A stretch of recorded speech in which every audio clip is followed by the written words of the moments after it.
If that's happening at that age, things are not good. So anyways, Pinocchio gets enticed into believing that he's a victim.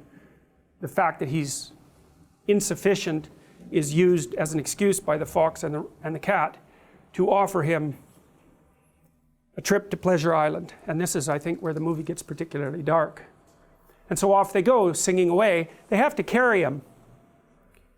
So you could say, in some sense, he's carried by societal pathology and his own trouble. He's carried like a puppet off to Pleasure Island. And so the cricket is again left behind. So Pinocchio goes off to meet the coachman, and the coachman has already said he's collecting bad little boys, and he's got them all in the coach.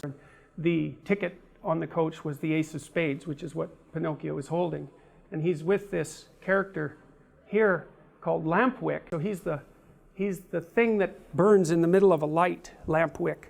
And that's interesting because it's a play on Lucifer, because Lucifer means bringer of light.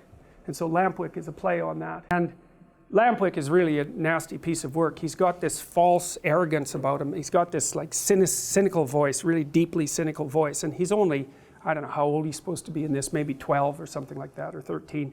And so he's one of those kids who's become prematurely cynical. That shouldn't be happening when you're like 3 or 4.